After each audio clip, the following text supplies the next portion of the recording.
I think we're going to begin and we'll just let others sign in as they come along. I want to welcome you all to our virtual talk, our virtual artist talk, Hope and Healing Canada with Tracey-Mae Chambers. My name is Denise Churchill, Assistant Curator at the Town of Halton Hills House and Gallery. The gallery is part of the town's cultural services, which oversees a wide range of cultural initiatives for the Halton Hills community, including its public arts program. A couple of things to note.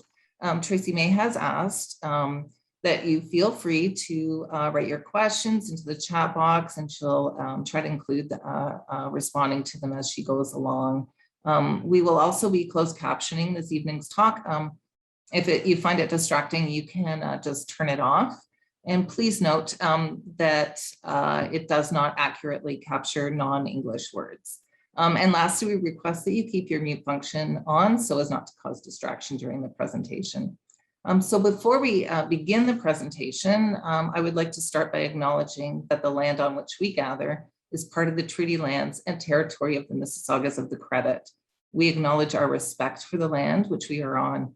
We are honored to be here and thankful to the many First Nations, Inuit and Métis who call this land home.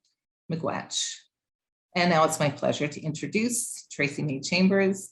Tracey-Mae is an accomplished artist who grew up as a stranger to her own story, adopted and renamed, grafted into a family tree.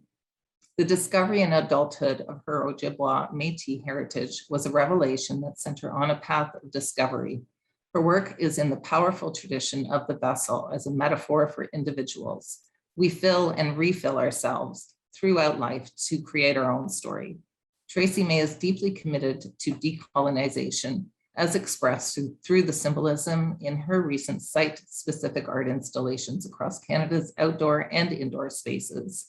And so now onto the presentation. Now we'll turn it over to you, Tracey-Mae. Thank you. Thanks so much. Thank you for the introduction, and thanks everyone for being here. One thing I forgot to ask at the beginning is, Denise, are you going to be changing the pages or am I? I think Amy is doing that for us, yes. Okay, and Amy, how would you like me to tell you when I want to change the pages? Yeah, good thing to mention. Just let me know and I'll turn to the next page if I don't get the hint that you want me to change. All right, that's great. Sounds like a plan. Sorry, I'll just mention too, I'm pretty sure Denise mentioned this, but we are recording. So please let me know if you're not comfortable with being recorded. Okay, I'm not. No, I'm just joking. Thank you. Wait, no one told me. No, that's fine. So welcome everyone to Hope and Healing Canada. Yes, for those of you who haven't seen the installation yet, I certainly encourage you to go out and see both the indoor and the outdoor installation in Halton Hills in Georgetown at the library and gallery space, which is just so utterly beautiful. And I appreciate it and I'm so honored to have worked there. And I know there's a heckler in the audience, so I just... Alan, I know you're there, so I'm just saying, no heckling. Anyway, so Amy, if you want to go to the next page, that'd be great. So this is the first photograph I took of the picture or of this site-specific installations that I started, and I started in my own house. But I began it because I wasn't sure of what to do once COVID was starting to loosen its hold upon all of us. And I really wasn't sure. I wasn't able to work in my studio. I had to work at home, which is, for anyone who's an artist, can understand sometimes that's pretty challenging. So I just wasn't really sure what to do with myself. So yeah, there were all sorts of things happening at that time, and red thread is ending up what my direction ended up going into. So if we could move to the next one. So yeah, so what ended up happening is I started writing out sort of how I was feeling about things. And I wasn't sure how to direct my own practice. to address those things. And these, I'm sure that many of you were feeling these exact same feelings at the time, whether they were dealing with COVID or just what was happening in the world at the time. So certainly hopelessness was a big part of it. And it wasn't just about COVID, it was about all sorts of things that were happening, certainly in the United States and across the country.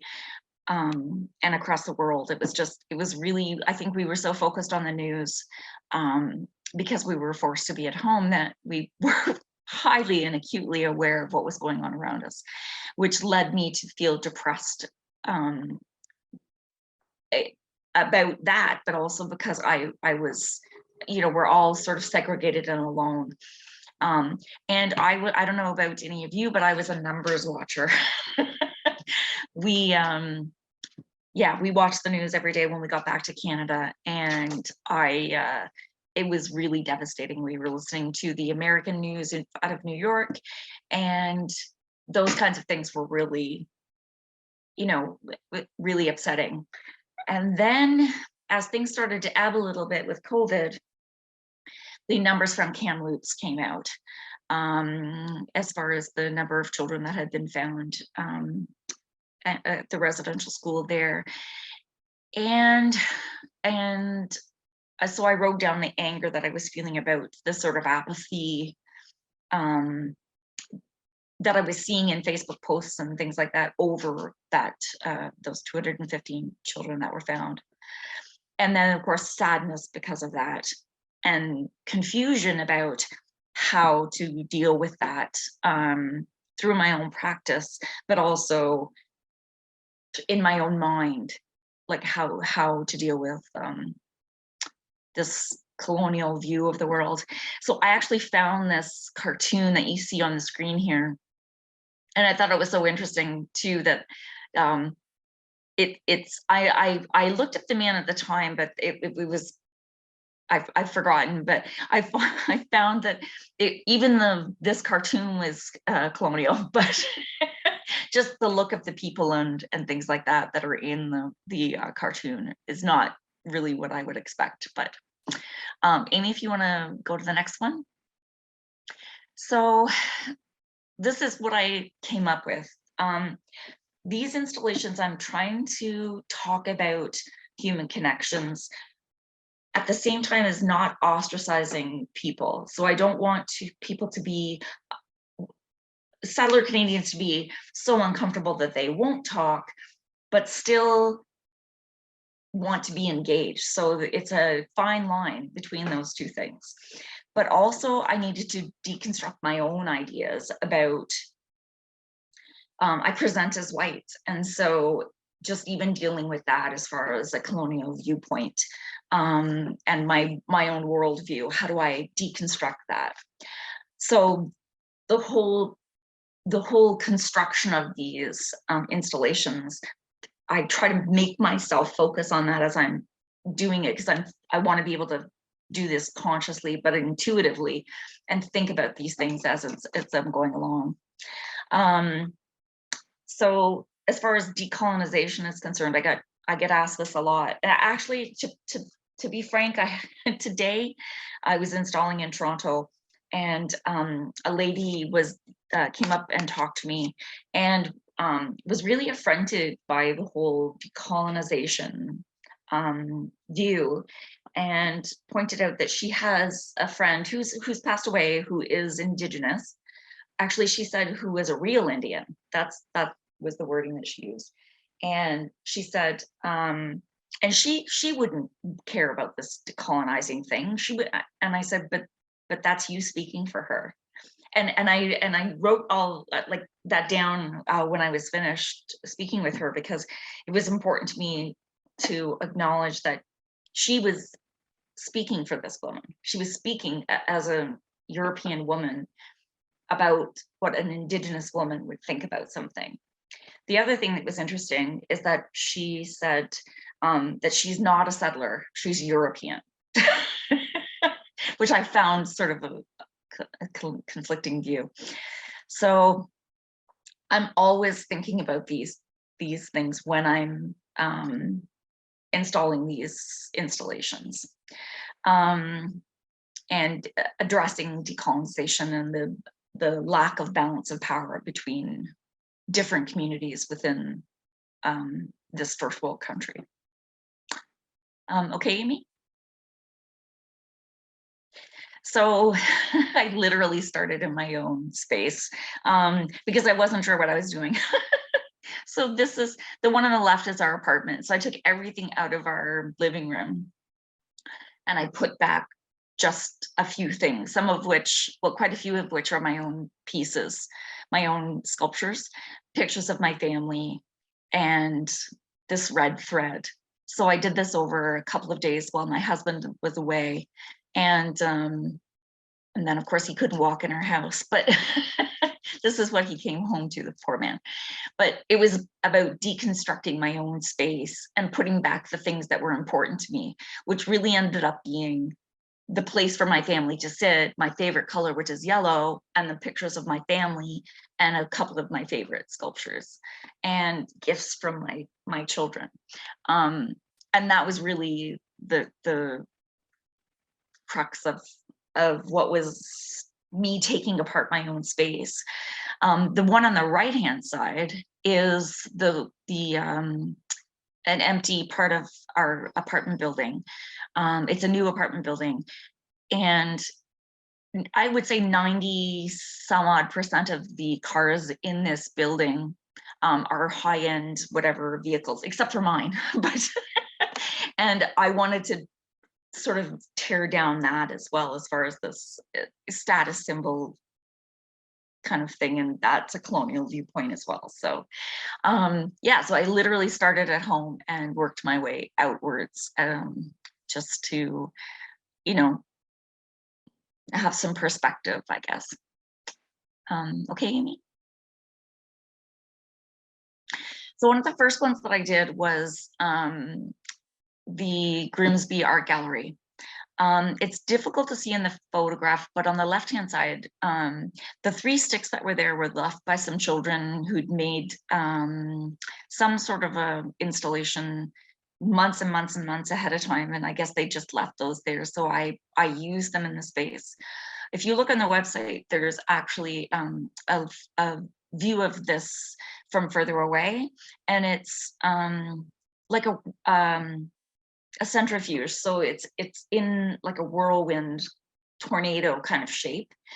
And I did that purposefully because I wanted it to say that I was taking everything out of it. And you know, when a tornado comes through, everything just gets dropped back willy-nilly anywhere, right? So places like galleries tend to be unwelcoming places for marginalized people. So whether that's a person who is I don't want to say homeless, but who is challenged as far as finding housing, to someone who's marginalized by skin color or ethnicity, I want to figure out a way to make these spaces so they're not so intimidating. And something like thread is so approachable.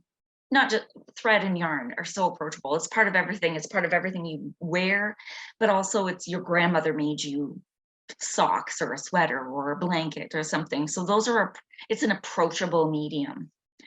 And so I think that putting that kind of a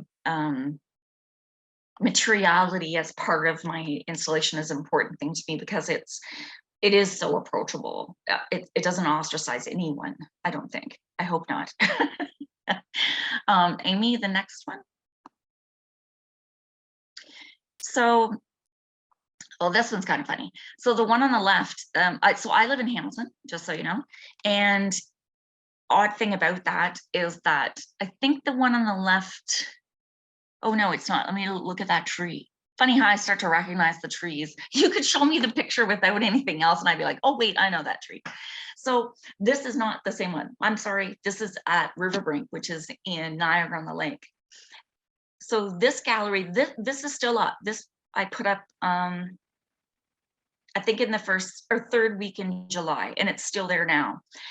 And I did not know this, that in this space, Queenston, that First Nations warriors and Métis fighters fought alongside the British soldiers and settlers against the Americans, which I thought was so funny.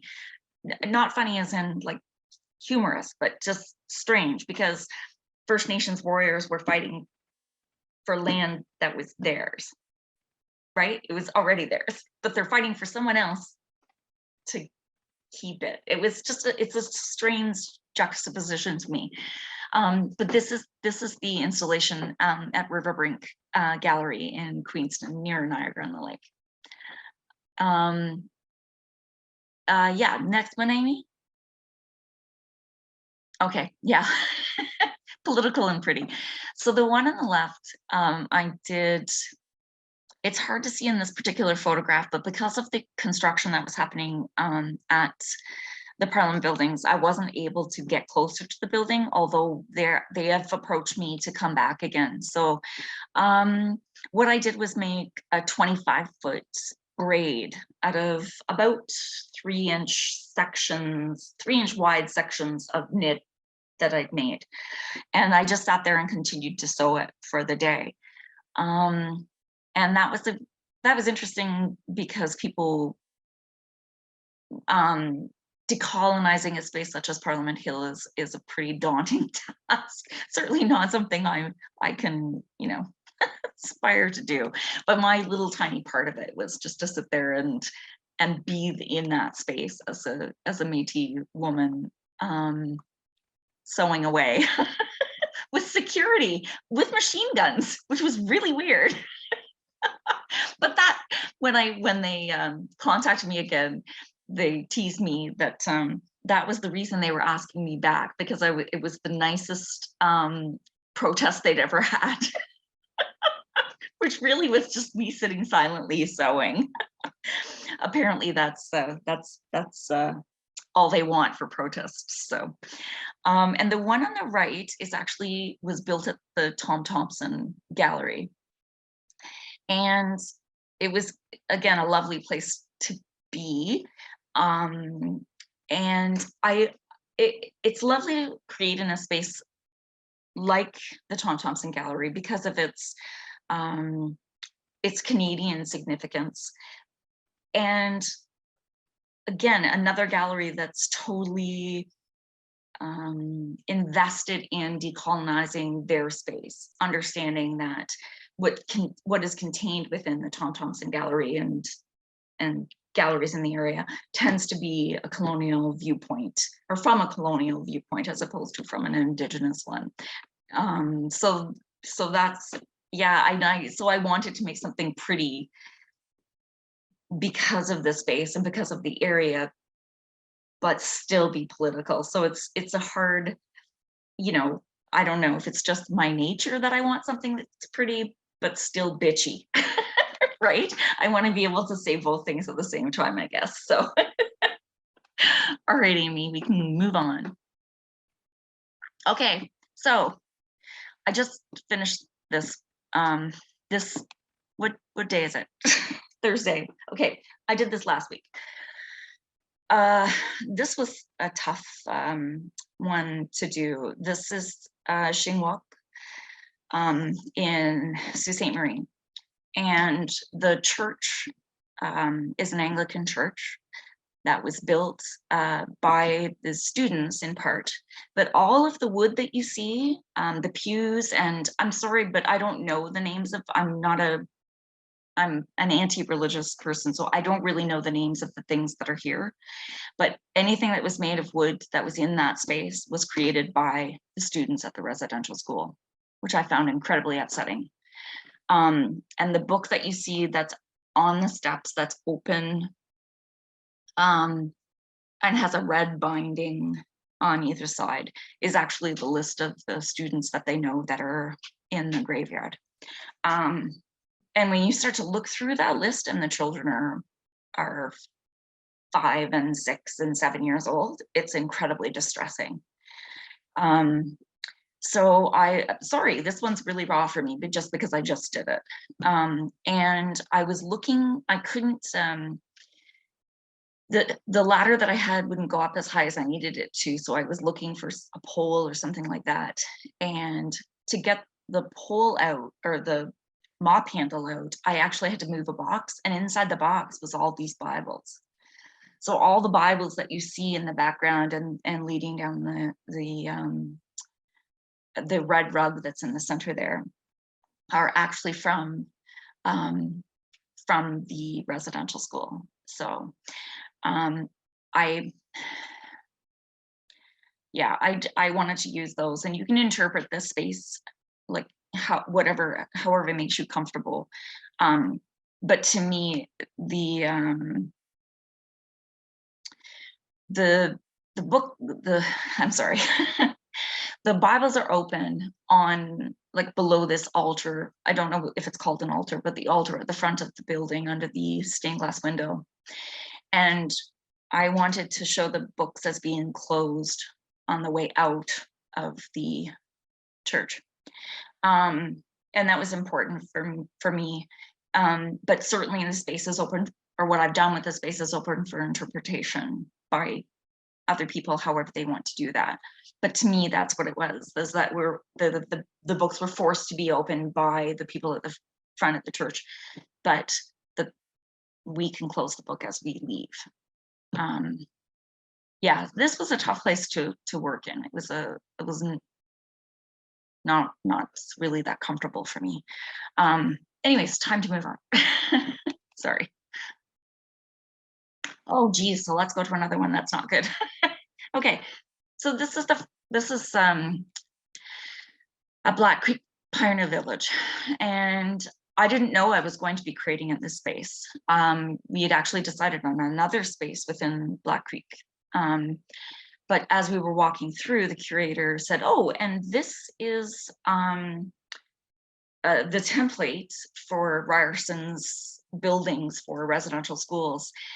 And I asked if I could create there, and she said yes, and that was wonderful to me. And what struck me when I got into the room, I actually worked on the teacher's desk first, which is that chair that's elevated by this web of colonialism. And when I looked out into the room, I realized how little the chairs were. And I found that really upsetting. So I built a longhouse over them. So it's hard to see in this photograph because later in the day, there is no electricity in this building, and there are only the 4 windows. So we had some trouble photographing it, but it is actually a structured longhouse over top of the children to bring them back into the longhouse. So yeah, another one that was a tough one to do. And again, because it's hard to conceptualize things until you're actually tying something to a tiny little chair, realizing that the little bum that was in that chair was a child's. And it's a convoluted idea to me to think that these children were there, and that their families had to live without them in the way that they did. So 2 tough ones in a row. So in this one, what I ended up doing was, when I finished the colonialism above that desk and then this longhouse, I strung some string, which you can see on the floor there, but that actually continues throughout the room, but there's a definite cut along the floor, and they are separated.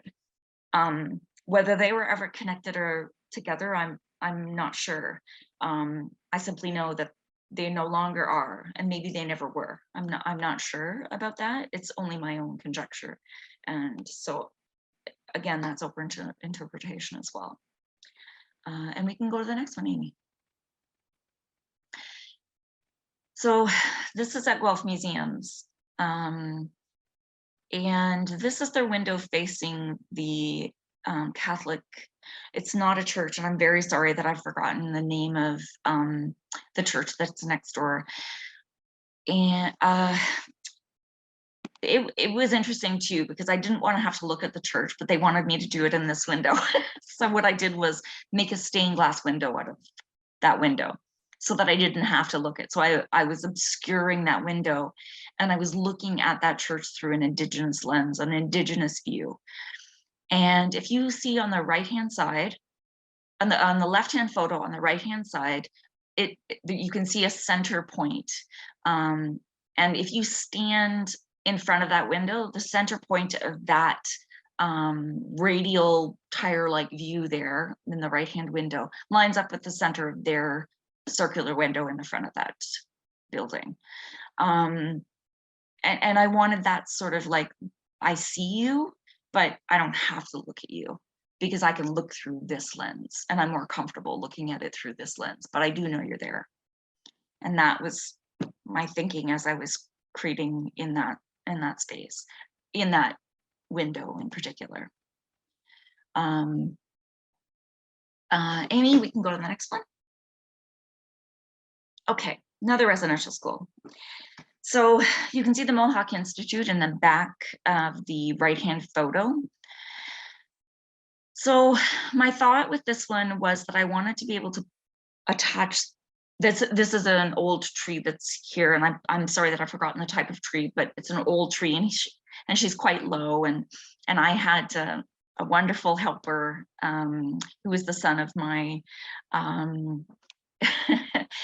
he was the son of the man who was doing the videography and such here. So he helped me by climbing the tree, and I would throw the balls up to him and he would throw them down. It was a wonderful day. And he told me how to skin a rabbit, and I didn't really want to know that. But I really, really didn't want to know that. But he told me all about it. He was 12 years old, and he told me all about it. Anyway, so if you ever want to know, I've got somebody I can hook you up with.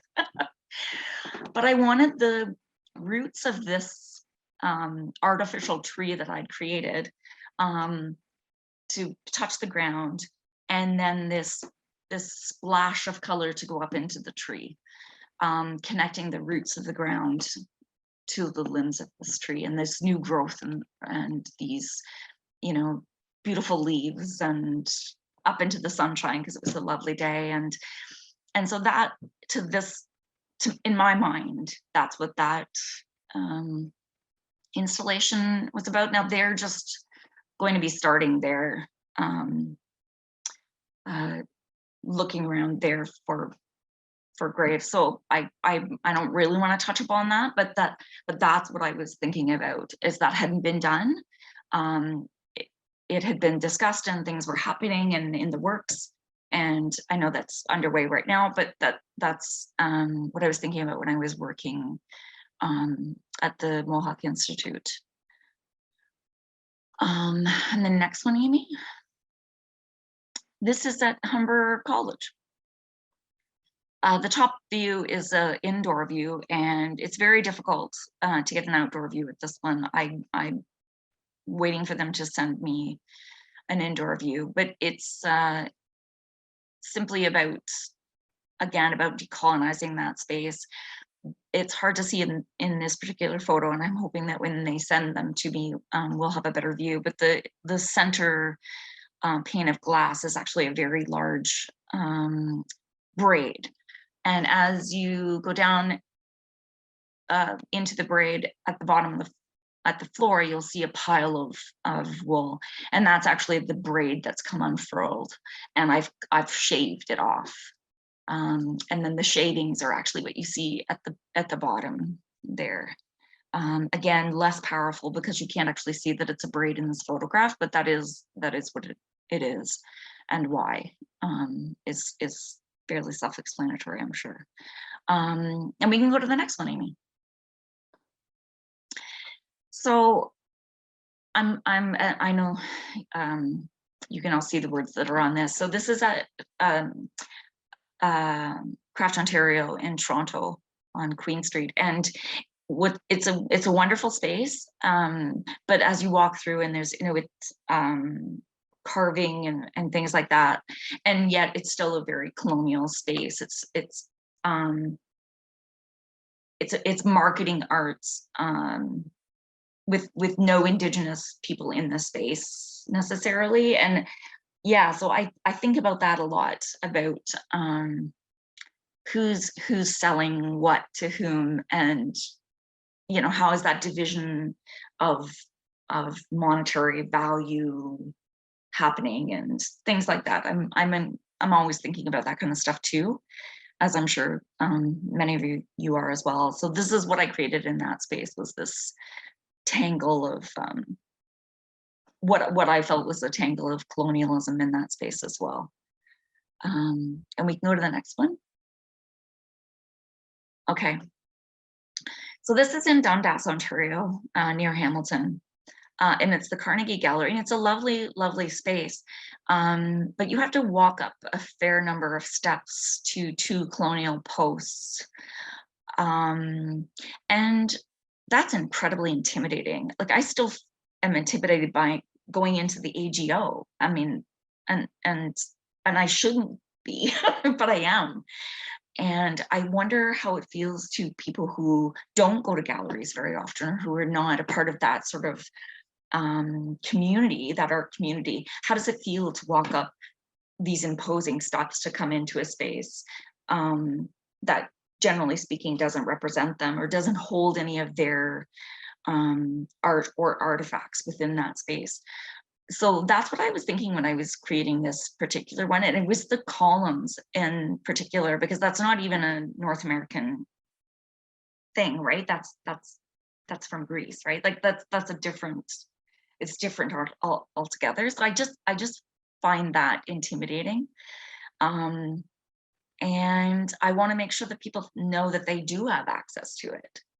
And I guess that's a big part of decolonizing a space is everyone welcome here? And just saying they're welcome isn't enough. They have to feel welcome and not be intimidated by, you know, by the outer, by the exterior of the space. We can go to the next one, Amy.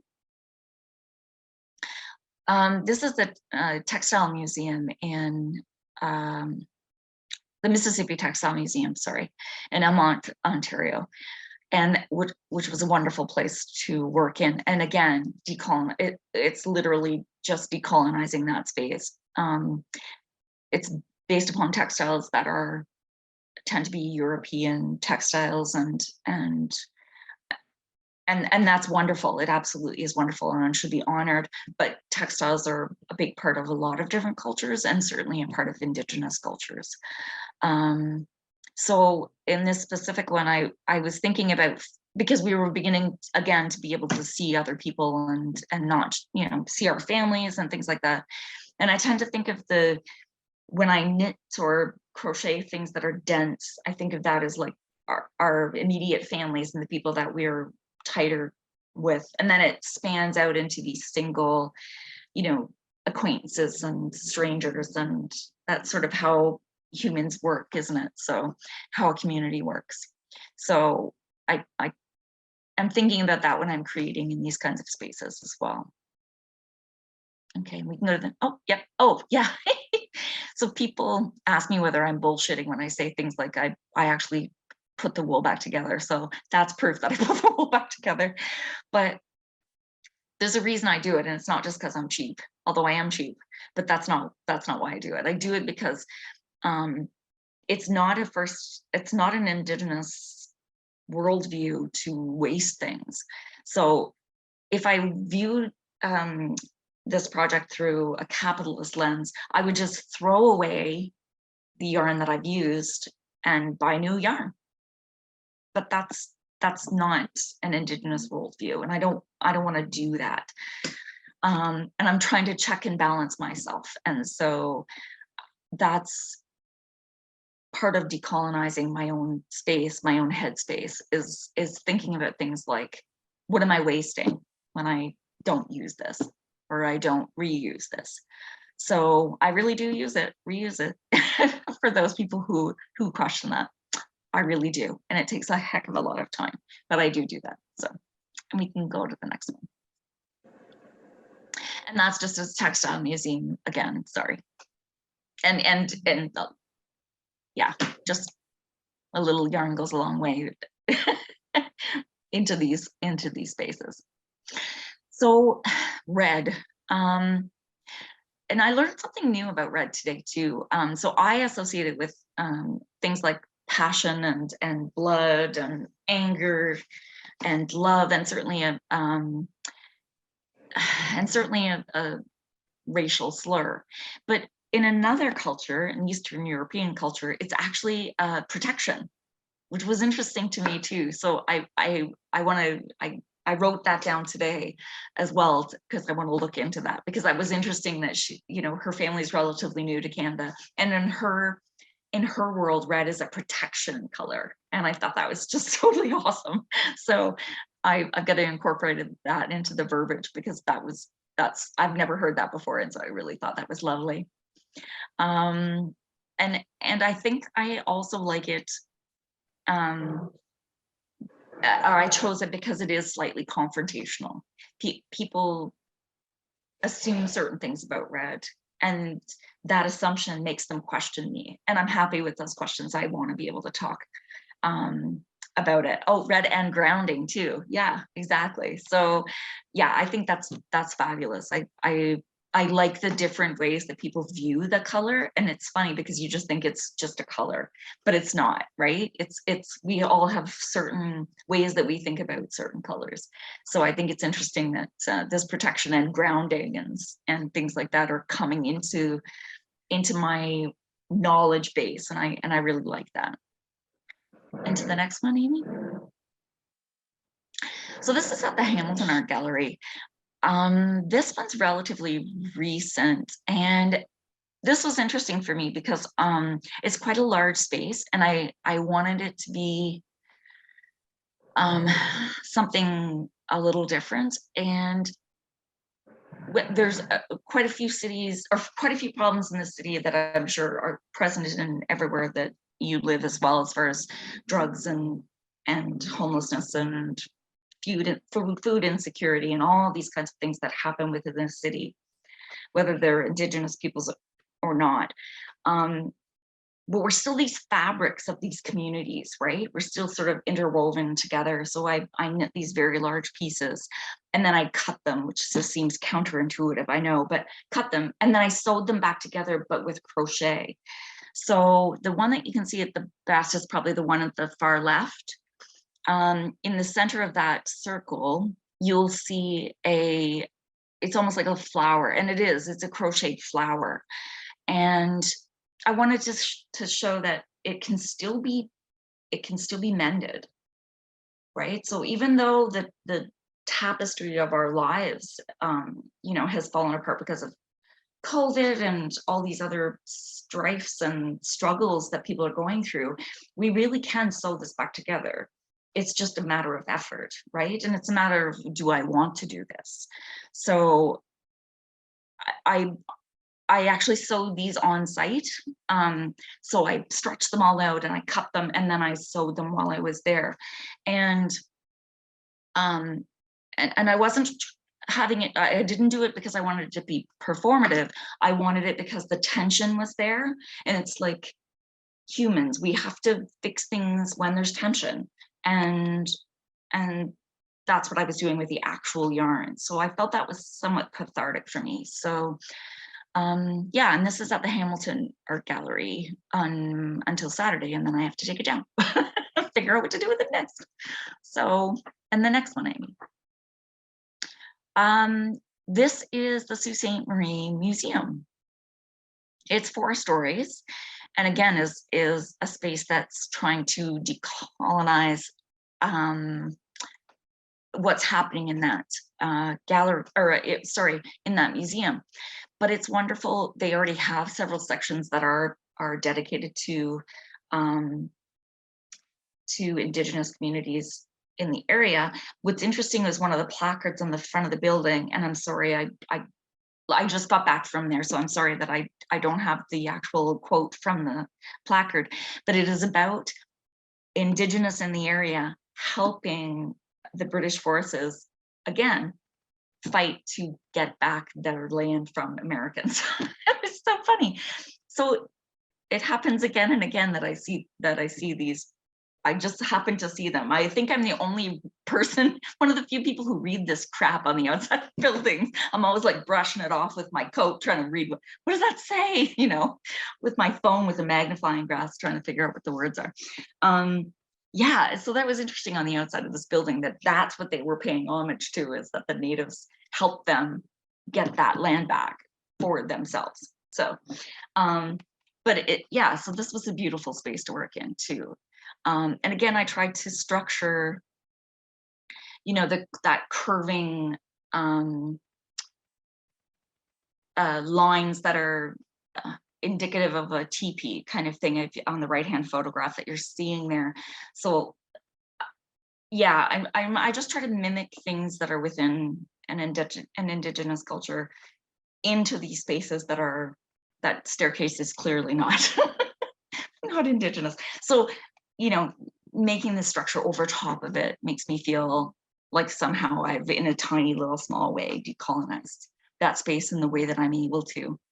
And then things like the flower and, well, the cone shaped thing on the left hand side and the flowers and such, as not just, well, I mean, I think they're pretty, so that's why I do them, but also because, again, that's that community thing to me, is that we're spreading out from one family to this bigger family. And to the next one, Amy. Yeah, so this is a new thing for me. I'm just learning about, is the repatriation of art that is viewed as artifacts in museums and galleries. So this is at Western University, and honest to goodness, the only reason I know about this is because the students were sitting outside talking to me and told me all about it. So that was my introduction to repatriation. So thankfully, you know, they helped me out with telling me all about this course that they were learning in their first year of museum studies. So it was super cool for me. I don't know whether or not they thought it was super cool, because I had like 10 billion questions, but yeah, it was awesome. So excuse me. So this is the installation at Western University, and you can either look at this two ways. That the one that you're seeing there in the center is the same one that you just saw. It's the same piece you just saw in the Sault Ste. Marie Museum. So the pieces get reused as well, the structured pieces. Excuse me. And the one in the tree is actually, I like circles, not because of dream catchers, but because of lenses. I see them as lenses. So you're looking at that gallery through an Indigenous lens, through my lens. And I think that's important too, as far as decolonizing that space, is to be able to look at that space not from a colonial viewpoint, but from an Indigenous viewpoint, and see what you see if you're looking at it through my eyes, or through an Indigenous or Inuit person's eyes. And to the next one, Amy. Okay, so this is just a collage of different ones.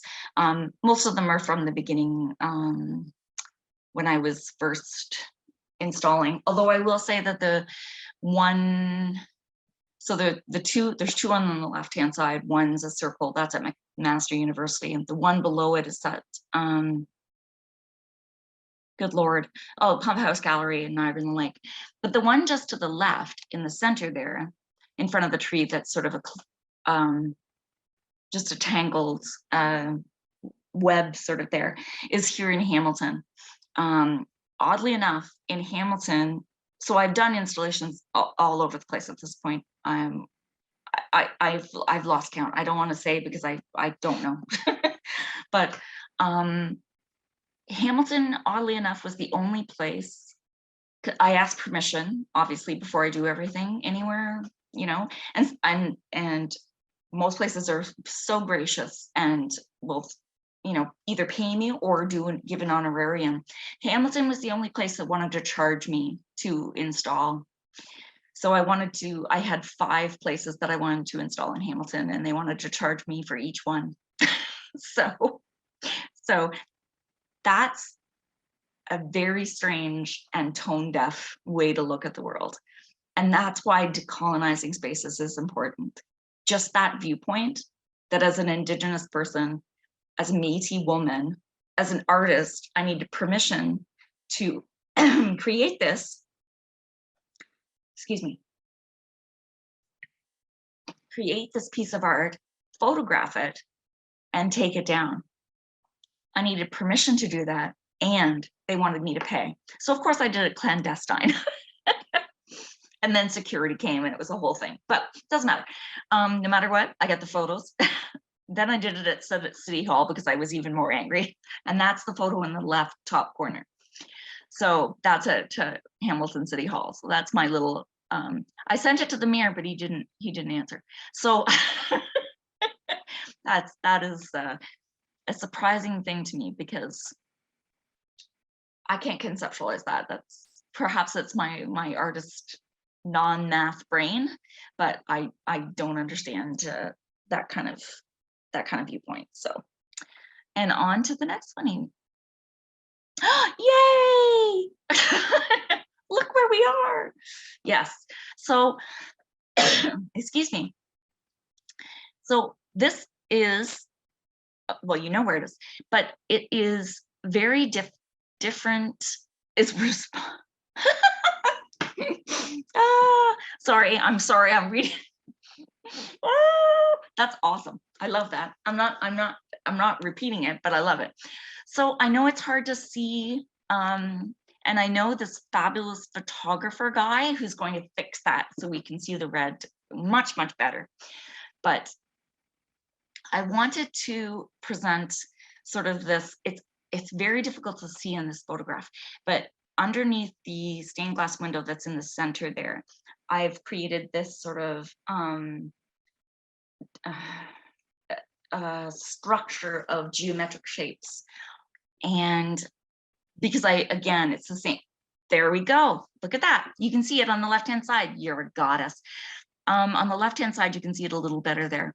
And again, it's trying to, I couldn't get up as high as the stained glass window because there's some, parameters for how high I was allowed to go on the ladder. Don't know what that's about. But, and yes, so I wanted those structures to sort of be on top of this brickwork that's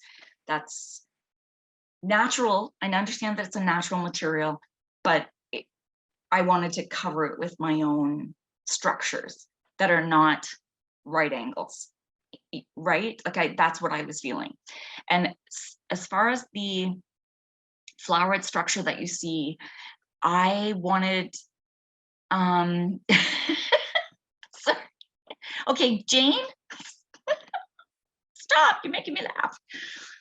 This red piece here actually is continued on the inside of the space. And I wanted there to be this sort of connection between what is outside in the natural environment and what is inside in an environment we create. And that's what this flowered sort of community, it can be an eyepiece, it can be an earpiece, it can be a lens, but this construction, if we can go to if there's a photo of the inside, okay, and you can see that there's a repetition of those spaces or repetition of those constructs in this window as well. So, reaching out to that one that's outside. So we're still continuing that conversation, whether we're outside or inside, the conversation is the same. That if we can break up this noise, break up these solid grays, can we break them up so that we can, have these conversations? We can take things into small pieces and it's easier to digest than sometimes really big pieces, really big concepts and things like that. So I tend to want to deconstruct so that we can reconstruct. And I think that's what I'm trying to say with a lot of this line work is it's obstructing the view. And if we can obstruct the view, maybe we could start again, if that makes any sense. Sometimes that's hard for me because in my head it makes total sense, and then I say it and it makes no sense at all. And I noticed that we can see the Canadian flag. I mean, I don't love it, but I think that's interesting too, because I think that's something else that needs to be deconstructed, is what that flag represents, or doesn't represent, depending on who you are. So being able to see it through my work and the reflection of my work, I didn't know was happening. It was Alan that pointed that out to me, and I'm so glad he did, because literally I was trying to get the spire in the background, which you can see in the right-hand photo. That's an important thing to me, is the church references, for obvious reasons. I don't need to explain that to you, but this things like the flag don't hold, that flag doesn't hold any reverence for me. I don't, but I never have, right? Even like for my entire life, I have not. And I know that's counterintuitive to most people, but that's not, I don't see it the same way. And so being able to see it on the other side of my work, because I haven't seen this photo before. This is the first time I've seen it. Alan told me that it was there, but that's remarkable to me. And I really appreciate that, Alan, because that's perfect. Because essentially, I think that's what I'm trying to say, is we have to tear this down and rebuild better for everyone, not just for me or just for you, but for whoever lives here. So I really appreciate that photo. Thank you. Is there another one? That was the last slide. I'm flying blind here, guys, because somebody else is in control. So I don't know what's next. So yes, I'm going to look at the chat thing, because I just wanted to see if there's questions that I missed. Sometimes I get a little.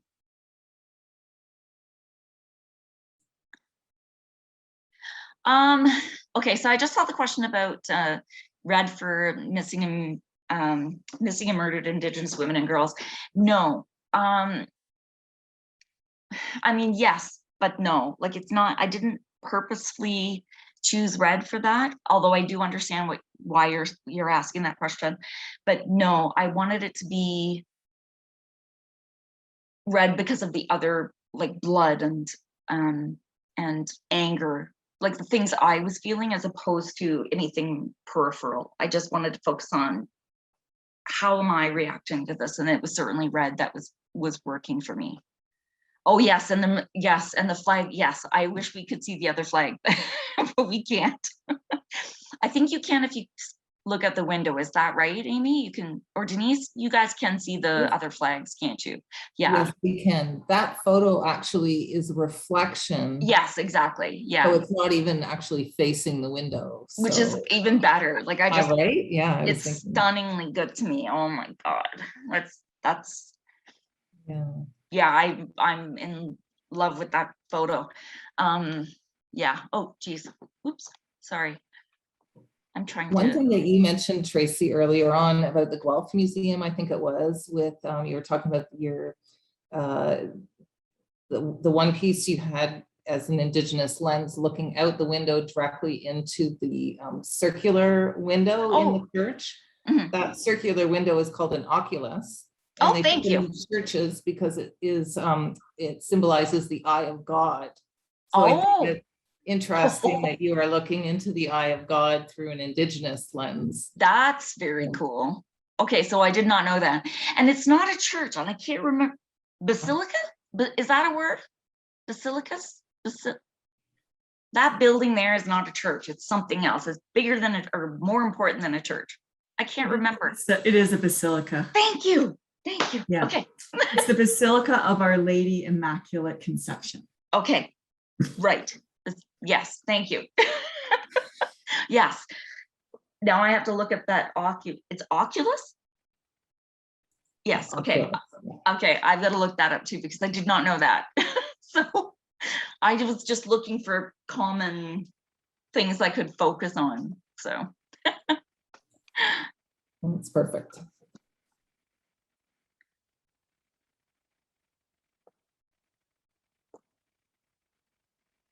Oh, we could get, okay, I'm just looking at this, that if we look through, we can get all of those things into one, yes.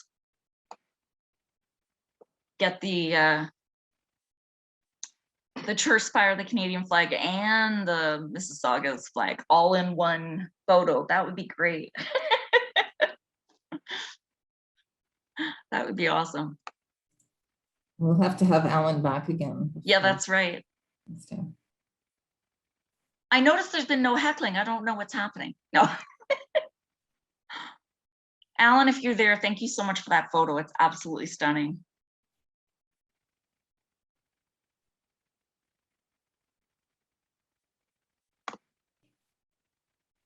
That's nice.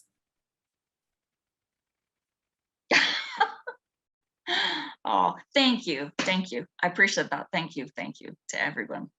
Yeah, it was an excellent presentation. Thank you so much, everyone. So happy to have had you do this, and the installation is just amazing. Oh, thank We're you. privileged to have it. Oh, thank you. Thank you. I really appreciate it. I really do. It was lovely to work there too. So it's absolutely lovely. That photo's just killing me. I just can't. No comment. Wow. Isn't it amazing? Mhm.